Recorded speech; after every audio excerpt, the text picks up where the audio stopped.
Le Seigneur soit avec vous. Évangile de Jésus-Christ selon Saint Jean.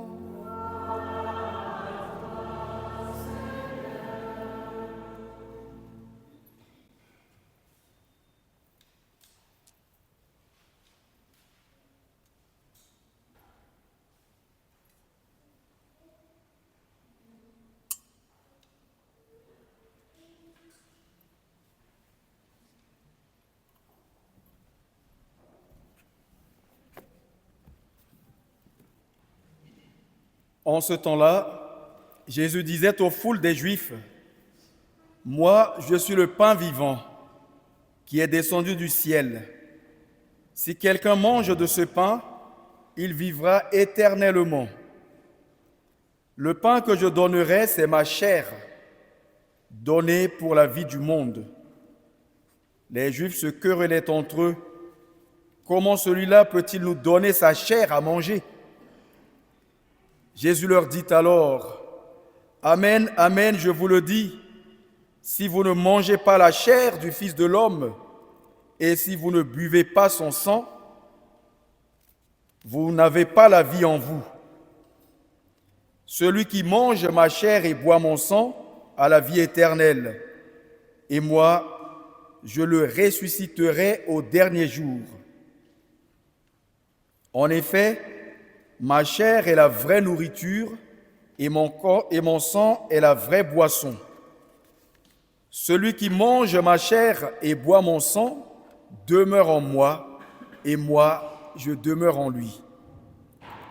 De même que le Père qui est vivant m'a envoyé et que je vis par le Père, de même, celui qui me mange, lui aussi vivra par moi. Tel est le pain qui est descendu du ciel. Il n'est pas comme celui que les pères ont mangé. Eux, ils sont morts. Celui qui mange ce pain vivra éternellement. Acclamons la parole de Dieu. Louange à toi, Seigneur Jésus.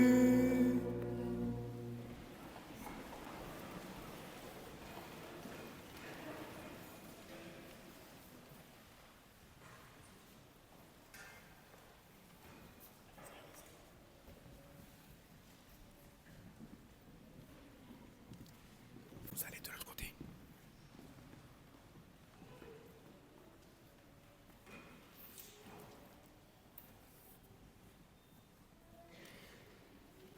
Appelés à former un seul corps dans le même esprit, nous chantons et nous proclamons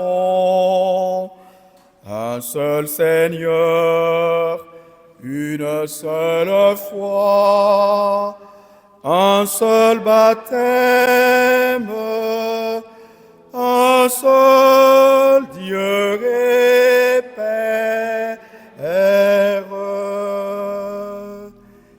Et nous formons tous une seule et même famille, rassemblés en Église.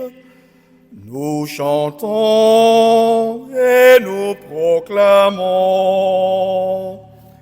un seul Seigneur, une seule foi, un seul baptême, un seul Dieu et Père.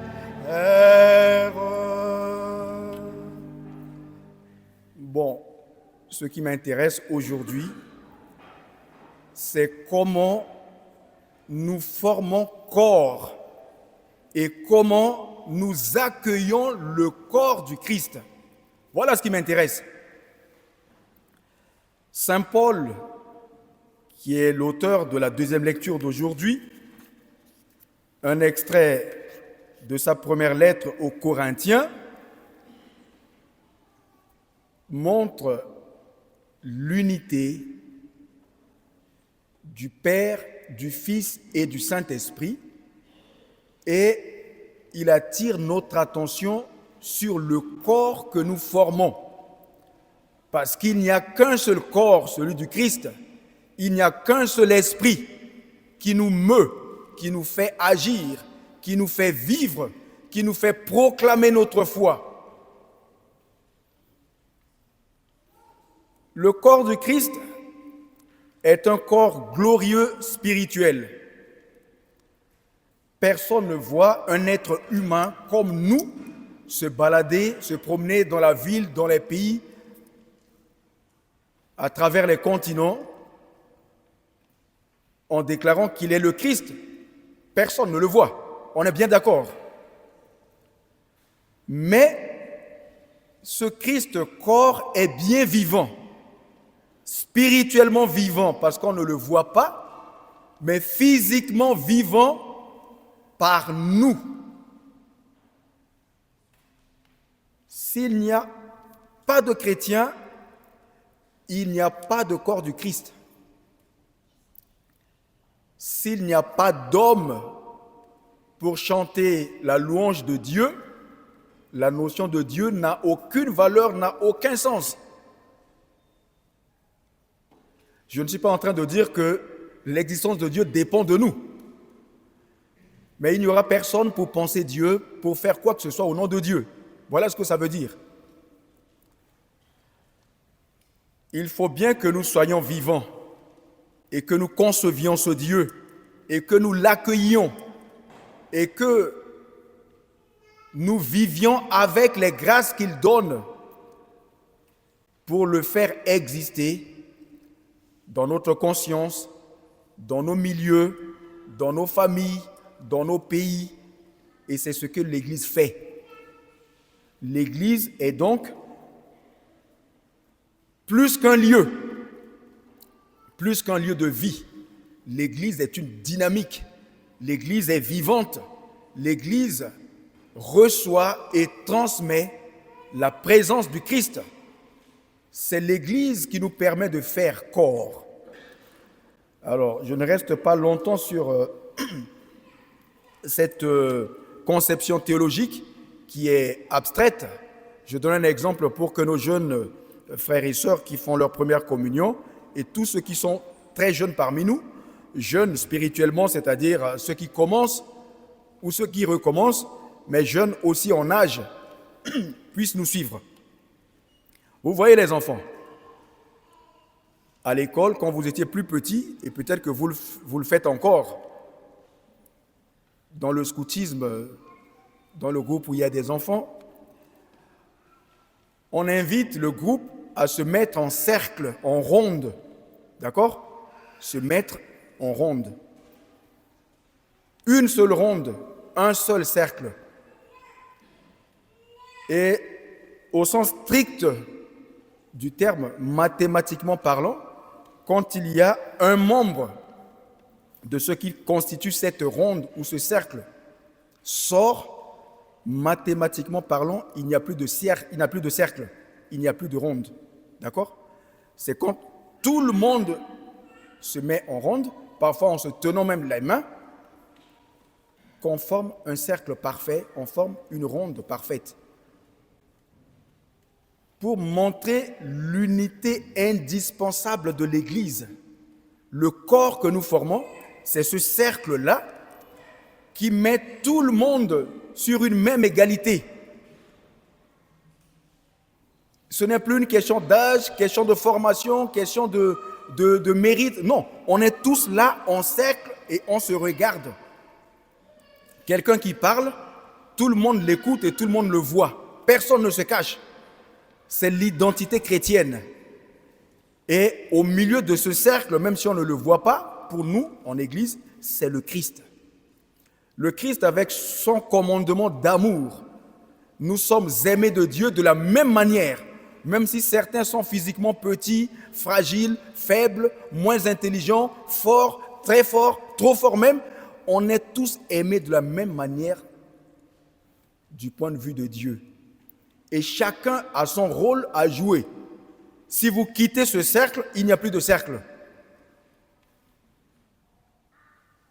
Alors, quand on fait corps en Église, pour que l'Église reste vivante, l'Église a besoin de ces membres vivants que nous sommes, vivants dans le corps physique, dans le corps matériel. Mais l'Église a aussi besoin des membres de son corps spirituel, ceux qui nous précèdent, ceux qui sont déjà morts, mais qui vivent toujours. Parce que le Christ, lorsqu'il est mort, il n'est pas resté dans la mort. Il s'est relevé, il est ressuscité. C'est pourquoi nous avons pu célébrer l'ascension. C'est parce qu'il est ressuscité qu'ensuite il est retourné auprès de son Père. On dit couramment, il est monté aux cieux. On le dit dans le credo. Il rejoint son Père d'où il est venu. Et c'est pourquoi nous avons célébré il y a 2 semaines aujourd'hui la Pentecôte, le don de l'Esprit Saint. Et c'est cet esprit qui nous permet de faire ce corps. C'est cet esprit qui agit en chacun d'entre nous pour manifester la présence du Christ ressuscité, pour manifester la gloire de Dieu, pour témoigner de tous les bienfaits de Dieu. Gardons l'esprit de ce cercle que nous formons pour nous motiver à occuper la place qui est la nôtre dans l'Église. Si nous ne le faisons pas, nous allons laisser des trous et ces trous vont défaire le cercle. Quand quelqu'un prie seul chez lui, il est entendu. Dieu est partout, Dieu est dans notre cœur, où que nous nous trouvions, c'est vrai. Mais nous avons besoin de l'assemblée dominicale, c'est-à-dire nous retrouver tous le dimanche ou une autre circonstance pour prier, pour manifester notre unité. On ne peut pas parler d'unité si on est un seul ou une seule quelque part, sans jamais voir les autres, sans jamais se mettre avec les autres. On parle d'unité lorsqu'il y a plusieurs entités. Alors, je suis un individu, je prie seul chez moi, c'est vrai, je prie avec vous, parce que ce que nous faisons ici produit de l'énergie, beaucoup d'énergie spirituelle, de la force vitale pour notre foi. Les enfants, quand il y a des embrouilles entre vous avec vos camarades, vous êtes triste parce que vous vous retrouvez tout seul après. Et c'est cette tristesse que vous voulez combattre qui va vous pousser à revenir vers les autres, à faire la paix et donc à retrouver votre place dans ce cercle. Si vous restez séparés, vous êtes malheureux et vous êtes fragilisés parce que les autres peuvent vous provoquer, les autres peuvent vous faire du mal. Mais si vous êtes en ami, vous êtes plus fort.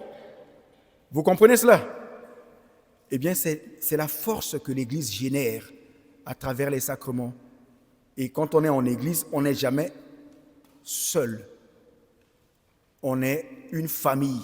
Voilà pourquoi je nous ai fait chanter ce credo qui met en avant le corps que nous formons à partir de l'unité du Père, du Fils et du Saint-Esprit qui se manifeste en nous sous forme de dons et qui nous permet de vivre notre relation humaine parce qu'on ne vit pas contre soi lorsqu'on est chrétien.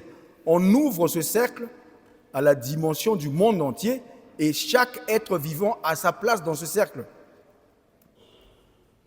Alors prions pour que l'Église poursuive sa marche vers le salut en sachant accueillir les dons de Dieu et en sachant manifester la bonté de Dieu à travers sa capacité à toujours ouvrir ses portes, à toujours proclamer une parole qui accueille, qui console, qui réconforte. Amen.